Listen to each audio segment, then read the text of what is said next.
Hi అండి, ఇవాళ మనం చేసుకునే రెసిపీ పేరు సేమియా పులిహోర నిమ్మకాయ వేసి. ఫస్ట్ స్టవ్ వెలిగించి వాటర్ పెట్టుకోవాలండి. ఈ వాటర్లో కొంచెం ఉప్పు, ఒక అర స్పూన్ పసుపు,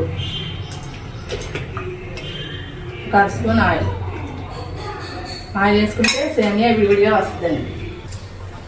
ఇంకా మరుగుతుంది కదండి, సేమియా వేసుకొని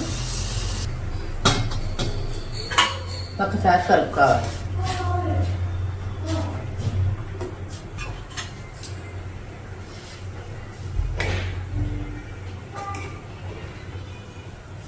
ఆపైంది కదండి, ఒకసారి స్టైనర్లో వాచేసుకొని స్టవ్ ఆఫ్ చేసుకొని నీళ్ళన్నీ తీసుకుని వాచేసుకోవాలండి.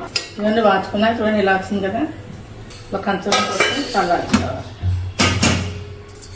వేసుకుంటే పొడి పొడిగా వస్తుందండి. నేను ఫ్యాన్ కింద పెడతానండి. ఇప్పుడు పులిహోరకి పోపు పెట్టుకున్నానండి. సేమియా పులిహోరకి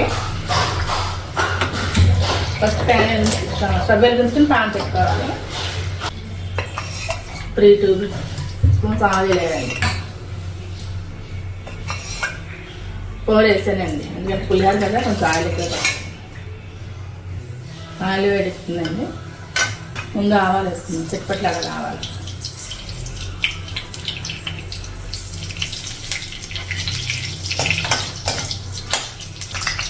ఇప్పుడు పలుకులు వేసుకున్నాను.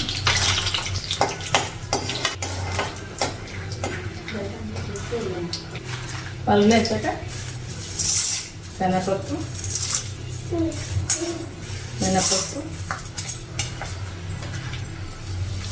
జీలకర్ర అన్నీ వేస్తాం. కొంచెం వేయక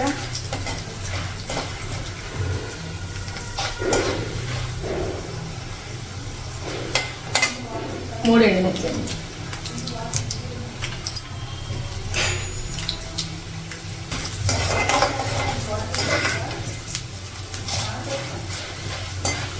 ఎండుమిర్చి కూడా చూడండి బాగా వేస్తాయి, స్మెల్ బాగా వస్తుంది. ఇప్పుడు పచ్చిమిర్చి, కరివేపాకు వేస్తాం.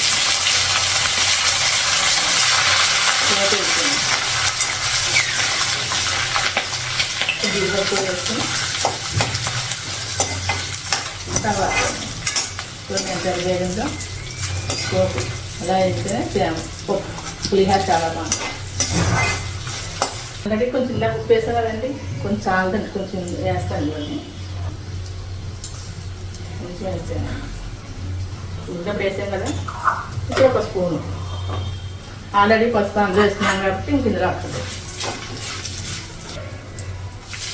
ఇందులో కలిపేసుకోవచ్చు, మరి పడిన జరిగినట్టు కలుపుకోవచ్చు. నేను ఇందులో కలిపేస్తున్నాను. బాగా కలుపుకోవాలండి. ఇప్పుడు నిమ్మకాయ పిండేసుకుందాం. నిమ్మకాయ నేను సగమే పెట్టుకుంటాను, ఎందుకంటే మేము పులుపు తక్కువ తింటాము.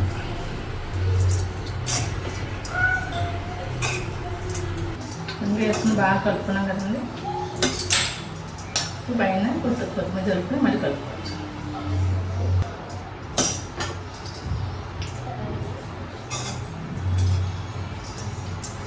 యమ్మీ యమ్మీ పులిహోర రెడీ.